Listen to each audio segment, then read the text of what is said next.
बुलेटिनमध्ये स्वागत। एक महत्त्वाची बातमी आहे। महाराष्ट्रातील लोकसभा विधानसभा निवडणुकीनंतर महापालिका निवडणूक कधी होणार याची सगळ्यांनाच उत्सुकता आहे। सगळ्यांचं याकडे लक्ष लागलेलं आहे। या पार्श्वभूमीवर आता ठाकरे गटाकडून आगामी महापालिकांच्या पार्श्वभूमीवर मोठी घोषणा करण्यात आली आहे। मुंबईपासून नागपूरपर्यंतच्या महापालिका आम्ही स्वबळावर लढू अशी मोठी घोषणा शिवसेना ठाकरे गटाचे खासदार संजय राऊतांनी केली आहे। महत्त्वाची बातमी आहे। सगळ्या महापालिका निवडणुका शिवसेना उबाठा गट स्वबळावर लढणार आहे। संजय राऊतांनी ही घोषणा केली आहे। काही वेळापूर्वी आता प्रतिक्रिया देताना संजय राऊत असं म्हणाले, राष्ट्रवादी काँग्रेस शरदचंद्र पवार पक्षाचे प्रवक्ते महेश तपासे यांच्याकडून आपण प्रतिक्रिया घेऊया। ते दूरध्वनीवरून आपल्या सोबत आहेत। महेश जी, संजय राऊत आज वेगवेगळ्या प्रश्नांना उत्तर देत होते आणि त्यावेळेला त्यांनी स्पष्ट असं म्हटलंय की मुंबईपासून नागपूरपर्यंतच्या सगळ्या महापालिका निवडणुका उबाठा गट स्वबळावर लढणार आहे। महेश जी,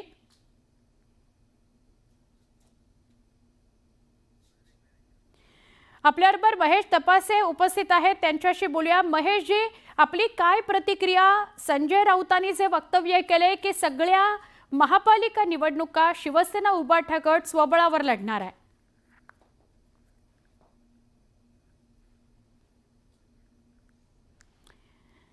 महेश तपासे, राष्ट्रवादी काँग्रेस शरदचंद्र पवार पक्षाचे प्रवक्ते यांची प्रतिक्रिया घेण्याचा आपण प्रयत्न करत होतो।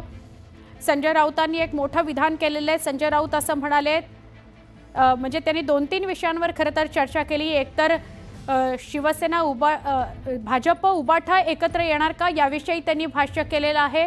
त्याच्या व्यतिरिक्त इंडिया ब्लॉक संदर्भात त्यांनी मोठं विधान केलेलं आहे। आणि तिसरी महत्त्वाची गोष्ट ते म्हणजे त्यांनी स्पष्ट केलं की मुंबईपासून नागपूरपर्यंतच्या सगळ्या महापालिका उबाठा गट स्वबळावर लढणार आहे। या त्यांच्या वक्तव्याकडे कसं बघावं लागेल हे पाहायचं। मुंबईपासून नागपूरपर्यंतच्या महापालिका आम्ही स्वबळावर लढू अशी मोठी घोषणा शिवसेना ठाकरे गटाचे खासदार संजय राऊतांनी केलेली आहे। ही अधिकृत घोषणा त्यांनी केलेली आहे का एक वक्तव्य त्यांनी प्रश्नावर उत्तर देताना केलं हे बघणं महत्त्वाचं आहे। पण त्यांनी स्पष्ट संकेत दिलेले आहेत की मुंबईपासून नागपूरपर्यंत महापालिका निवडणुका उबाठा गट स्वबळावर लढणार आहे। या संदर्भात काँग्रेस आणि राष्ट्रवादी काँग्रेस शरदचंद्र पवार पक्षाकडून काही प्रतिक्रिया येते का हे बघणं महत्त्वाचं ठरणार आहे। नमस्कार, मी सुवर्णा। सुपरफास्ट 100 या बुलेटिनला सुरुवात करतोय।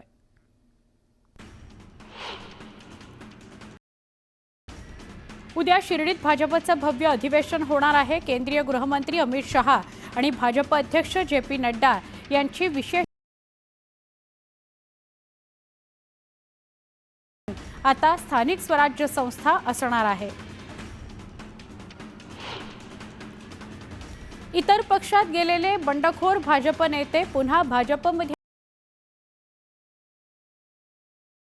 संपर्कात असल्याची माहिती सूत्रांनी दिली आहे। मात्र या नेत्यांना पुन्हा निर्णय झालेला नाही आहे। भिवंडीत ठाकरे पक्षाला खिंडार पडलाय। स्थानिक नेतृत्वावर नाराज असलेल्या पदाधिकाऱ्यांनी एकनाथ शिंदेंच्या उपस्थितीत शिवसेना निवडणुकीत त्याचा शिवसेनेला मोठा फायदा होणार आहे। विधान परिषदेवरील राज्यपाल नामनिर्देशित 12 आमदारांच्या नियुक्तीच्या मुद्द्याप्रकरणी ठाकरे गटनेत्यानं केलेली याचिका फेटाळताना उच्च न्यायालयानं टिप्पणी केली आहे। सरकारनं पाठवलेल्या शिफारशींच्या यादीवर आदेश देऊनही निर्णय न घेण्याची राज्यपालांची भूमिका खेदजनक असल्याचं त्यांनी म्हटलंय। वाल्मिक कराडनंतर आता त्याचा मुलगा सुशील कराडही अडचणीत येण्याची शक्यता आहे। सुशील कराड विरोधात सोलापूर जिल्हा सत्र न्यायालयात खासगी फिर्याद दाखल करण्याची मागणी करण्यात आली आहे। सुशीलनं मॅनेजरच्या घरात घुसून रिव्हॉल्व्हरचा धाक दाखवून ट्रक, कार, प्लॉट, सोनं बेकायदेशीरपणे ताब्यात घेतल्याचा आरोप करण्यात आलाय। बीड हत्या प्रकरणाच्या निषेधार्थ धाराशिवमध्ये जनआक्रोश मोर्चा आज काढण्यात येतोय। जिल्हाधिकारी कार्यालयावर मोर्चा धडकणारे मोर्चात आव्हाड, जरांगे, ज्योती मेटे, संदीप क्षीरसागर, सुरेश धस सहभागी होणार आहेत।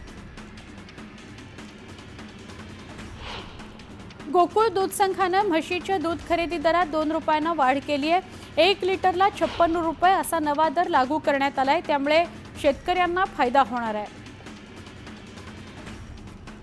पुणे मेट्रो रात्री 11 पर्यंत धावणार आहे. प्रवाशांचा चांगला प्रतिसाद लक्षात घेता पुणे मेट्रोकडून लवकरच निर्णय घेतला जाणार आहे. पुणे मेट्रोची दैनंदिन प्रवासी संख्या सध्या 1 लाखांवर पोहोचली आहे. नवी मुंबईच्या बाजारात सध्या पालेभाज्यांची आवक वाढत असल्याने दर घसरले आहेत. बाजारात सध्या कोबी, पालक, मेथी आणि कांद्याची पात या पालेभाज्या 5 ते 7 रुपये किलोने विकल्या जात असल्याने व्यापारी चिंतातूर आहे. नवी मुंबईच्या एपीएमसी बाजारात मक्याचे दर कमी झाल्याने व्यापाऱ्यांनी नाराजी व्यक्त केली. गेल्या आठवड्याच्या तुलनेत मक्याचे दर 100 रुपयांनी कमी झालेत. पुढील काही दिवस दर कमी राहणार असल्याचं व्यापाऱ्यांनी म्हटलंय. मुंबईतील टोरेस घोटाळ्याचा तपास आर्थिक गुन्हे शाखेकडून केला जातोय. दरम्यान टोरेस कंपनीनं गुंतवणूकदारांना 300 रुपयांचा मेंटेनन्सचा खडा, मोइसॅनाइटचा खडा थेट 50,000 विकला. यासोबतच त्यांना एक प्रमाणपत्र सुद्धा दिलं अशी माहिती समोर आली आहे. आमच्या परवानगीशिवाय आरे कॉलनीतील झाडं तोडू नका असे आदेश सुप्रीम कोर्टानं मुंबई महापालिकेच्या वृक्ष प्राधिकरणाला दिले आहेत. झाडं तोडायची असतील तर आधी अर्ज करावा लागेल असं सुप्रीम कोर्ट म्हणालंय. या प्रकरणी पुढील सुनावणी 5 मार्चला होणार आहे. वसईत एका ज्वेलर्सच्या दुकानावर 2 चोरट्यांनी दरोडा टाकला. बंदुकीचा धाक दाखवून 50 तोळे सोनं लुटून चोरटे पसार झाले.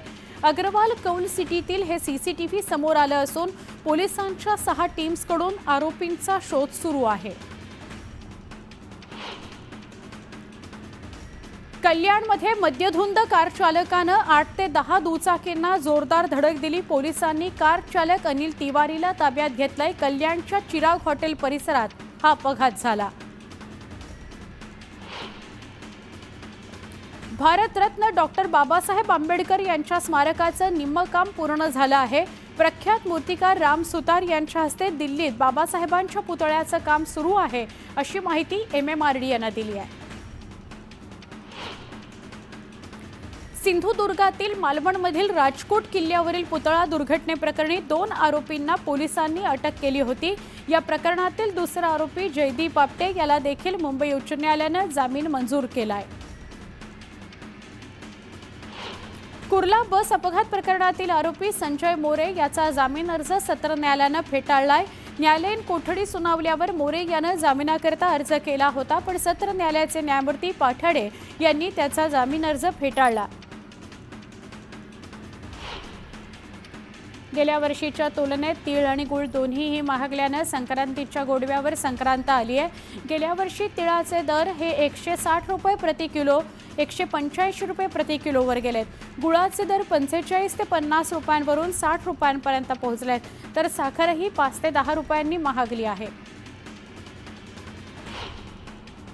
मुंबईमध्ये रविवारी मेगा ब्लॉक घेण्यात येणार आहे. रेल्वे रूळ, सिग्नल यंत्रणा आणि ओव्हरहेड उपकरणांच्या देखभालीच्या कामाकरता रविवारी मध्य आणि पश्चिम रेल्वेवर मेगा ब्लॉक घेण्यात येणार आहे. 5 दिवसांचा आठवडा करावा, तसंच सगळ्या संवर्गात पुरेशी कर्मचारी भरती करण्यात यावी यासह इतर अनेक मागण्यांकरता अखिल भारतीय बँक अधिकारी महासंघानं 24 आणि 25 फेब्रुवारीला देशव्यापी संप करण्याचा इशारा दिलाय. या संपामुळे फेब्रुवारी 2 दिवस बँका बंद राहणार आहेत.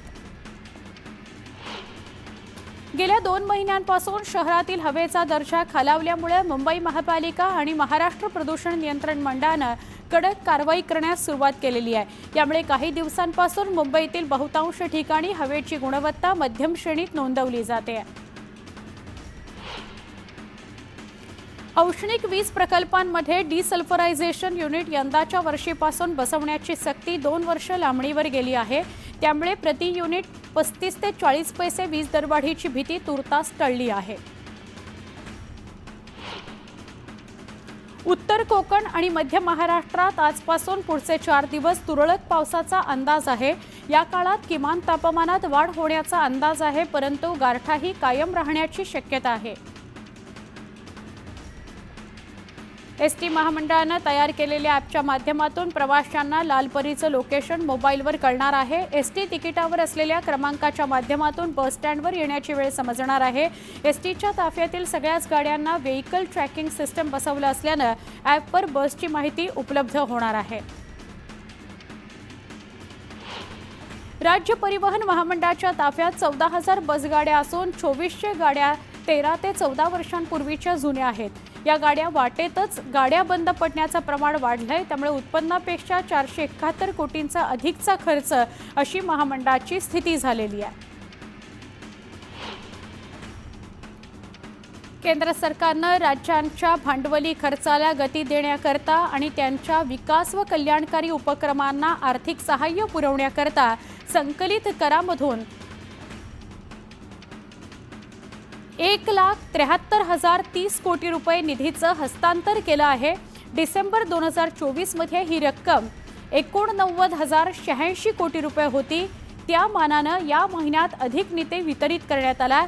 या निधी वाटपात महाराष्ट्राला 10,930.31 कोटींचा वाटा मिळाला आहे। 10,930.31 कोटींचा वाटा आहे। 1.5 लाख कोटी रुपयांचे प्रकल्प राबवणारी मुंबई महापालिका सध्या उत्पन्नाचे स्रोत शोधते। सगळे खर्च भागवण्यासाठी मुदत ठेवी मोडण्याबरोबरच कचरा संकलन कर आकारून मुंबईकरांच्या खिशाला हात घालण्याची पालिकेची तयारी आहे। मात्र सरकारकडील 16,000 कोटींची थकबाकी अजून पालिकेला वसूल करता आलेली नाही। मुख्यमंत्री माझी लाडकी बहीण योजनेला राज्यभरात प्रचंड प्रतिसाद मिळालाय। दरम्यान 2025च्या पहिल्या महिन्यात महिलांच्या खात्यात योजनेचा 7वा हप्ता जमा होणार आहे। हप्ता जमा करण्याकरता सरकार मकर संक्रांतीचा मुहूर्त साधण्याची शक्यता आहे। लाडक्या बहिणींच्या अर्जाची सरसकट पडताळणी होणार नसून ज्या जिल्ह्यातून तक्रार येईल त्याच मुद्द्यांवर तिथल्या अर्जाची पडताळणी होईल, असं महिला आणि बालविकास विभागानं स्पष्ट केलं। यूपीएससी परीक्षेच्या मुलाखती पुढे ढकलण्यात आल्या आहेत, कारण नियोजित मुलाखतीच्या कार्यक्रमादरम्यान दिल्लीत विधानसभा निवडणुका पार पडणार आहेत। त्यामुळे मुलाखत 5 फेब्रुवारी ऐवजी 8 फेब्रुवारीला पार पडणार आहे। दिल्लीत विधानसभा निवडणुकीच्या तारखांची घोषणा होताच राजकीय पक्ष कामाला लागलेले आहेत। सगळ्याच राजकीय पक्षांनी जोरदार प्रचाराला सुरुवात केलेली आहे, तर सत्ताधारी आम आदमी पार्टीनं महिलांना दरमहा 2100 रुपये देण्याची घोषणा केली आहे। महाराष्ट्रातील लाडकी बहीण योजनेनंतर दिल्लीतही आप योजना आणण्याच्या तयारीत आहे। मालेगावात मंत्री दादा भुसे एका शाळेला भेट देऊन पाहणी करत असताना त्यांना अचानक उपमुख्यमंत्री एकनाथ शिंदे यांनी व्हिडिओ कॉल करून विद्यार्थ्यांसोबत संवाद साधला। तुम्ही मन लावून अभ्यास करा, तुमच्या समस्या आम्ही सोडवू, अशी ग्वाही उपमुख्यमंत्री एकनाथ शिंदे यांनी दिली। कोल्हापूर महानगरपालिकेने पाणी बिल वसुलीचा धडाका लावलाय। बिल न भरलेली 23 नळ कनेक्शन्स पालिकेने तोडली आहेत। सदर बाजार परिसरात एका माजी नगरसेविकेनं बिल न भरल्यानं त्यांच्यावरही कारवाई करण्यात आली। धाराशिवमध्ये तुळजाभवानीच्या शाकंभरी नवरात्र महोत्सवातील प्रमुख आकर्षण असलेल्या जलदिंडी उत्सवाला मोठ्या उत्साहात सुरुवात झाली आहे। 5,000 सुवासिनी महिला डोक्यावर जलकुंभ घेऊन या यात्रेत सहभागी झाल्या। बुलडाण्यात टक्कल पडण्याच्या भीतीने अनेक गावातील लोकांनी गेल्या 8 दिवसांपासून आंघोळच केलेली नाही। बोंडगाव, कठोरा, हिंगणा, भोनगाव या ठिकाणी लोकांनी केसगळतीच्या भीतीने पाणी अंगाला न लावण्याचा निर्णय घेतलाय। पण दुसरीकडे गावात शुद्ध पाणी न पुरवलं गेल्यानं गावकऱ्यांनी संतापही नोंदवलाय। नागपुरात जानेवारीच्या मध्यावधीत पारा 9 अंशांवर गेलाय। विदर्भात नागपूर सर्वात थंड असून गुरुवारी 8.2 डिग्रीपर्यंत तापमान खाली गेलंय। पुढील काही दिवस थंडी कायम राहण्याचा अंदाज आहे। नागपूर विमानतळ परिसरात मोकाट कुत्र्यांनी हैदोस घातलाय। दरम्यान विमानतळाच्या सुमारे 10 किलोमीटर परिसरात पाळीव प्राणी, पक्षी यामुळे विमानांना अडथळा होणार नाही याची काळजी घेण्याच्या सूचना नागपूर विभागीय आयुक्त विजयलक्ष्मी बिद्री यांनी दिलेल्या आहेत। राज्यात एकीकडे वाघांची संख्या वाढत असताना नागपुरात अवघ्या 10 दिवसात 5 वाघांचा मृत्यू झालाय. मृत वाघांपैकी 2 मृत वाघ तर अवघे 5 ते 6 महिन्यांचे बछडे असल्याची माहिती समोर आली आहे. 5 पैकी काही ठिकाणी वाघांची शिकार झाल्याचीही माहिती आहे. सांगलीत कॅबिनेट मंत्री नितेश राणे यांनी रॅली काढत छत्रपती शिवाजी महाराजांची आरती केली. सांगली दौऱ्यावेळी नितेश राणेंनी सकल हिंदू समाजाकडून आयोजित केलेल्या रॅलीत सहभाग घेतला.